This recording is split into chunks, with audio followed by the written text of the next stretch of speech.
take the opportunity to say thank you for allowing me to address you today. Before you begin, you could just state and spell your name and number.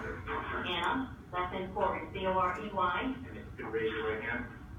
Do you swear or affirm that the statement you give will be the truth? Absolutely. Please proceed.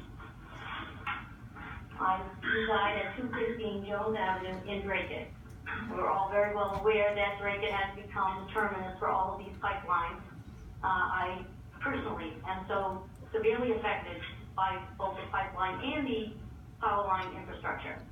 I run a 20-acre farm that I have invested over 40 years in Dracut and hundreds of thousands of dollars to develop without asking any assistance from any government agency or farm bureau, nothing. I raise natural grass-fed animals for consumption, and I have the largest egg-producing free-range chicken farm in our area.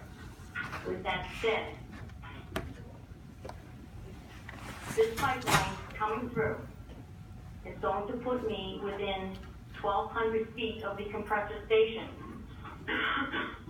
If it is built, after all we have done for 40 years, I will have to shut down my farm. My grandson will have to move. You will ultimately destroy the life I have built in the Commonwealth of Massachusetts for over 60 years. I am not a lawyer. I am not a politician. I'm not a lobbyist. I'm a farmer. A lot of these people here have a lot more scientific and factual information than I can provide you. But what I can provide is the fact that my life, my family's life, will ultimately be destroyed. So my question here today is to ask all the energy lawyers, the energy companies, and the DPU, and Governor Baker, how dare you ask me to fund the destruction of my life and my family?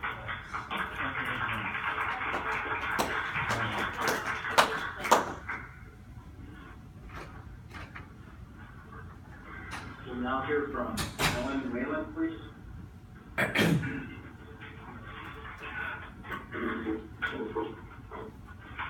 My name is Ellen Whalen, W-H-A-L-E-N. Please raise your right hand. Do you swear or affirm that the statement you give will be the truth? I do. Please proceed. I'm here representing the Hingham Democratic Town Committee. We are opposed to the expansion of fossil fuel infrastructure. We are opposed to our Department of Public Utilities taking extraordinary measures to help make this natural gas pipeline expansion happen. The entire nation is tired of seeing government regulators thwarting progress and favoring special interests over the public good. We did not want to remain silent while Governor Baker's DPU worked against the popular and necessary diversification of our energy sources. Environmentalists who look at this do not like it. Lawyers, like my state representative and my attorney general, who look at this, do not like it.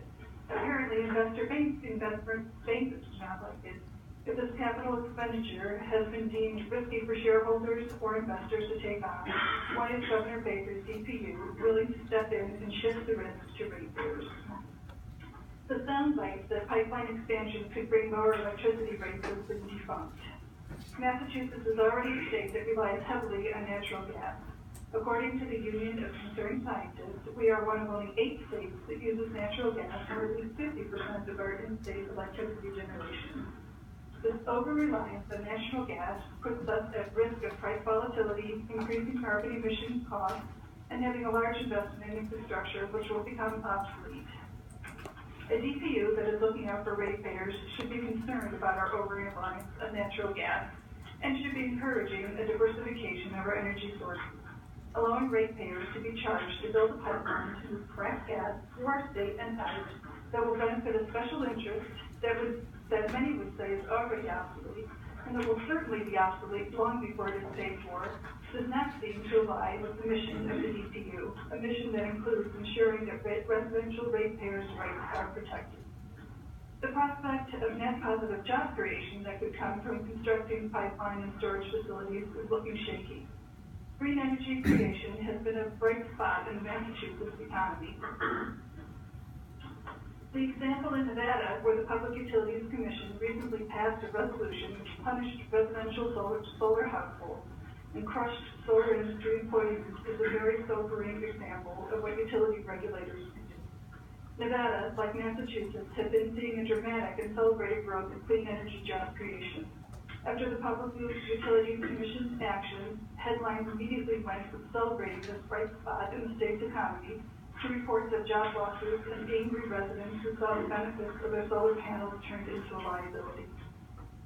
We are in a period of transition, with the public looking for more renewable energy, utilities worried about maintaining their distribution network, and fossil fuel interests fighting to keep us chained to the past. Utility regulators will play an important role in this transition. We urge you to put your energies into finding a way forward. Thank you. I'm going to mispronounce your last name.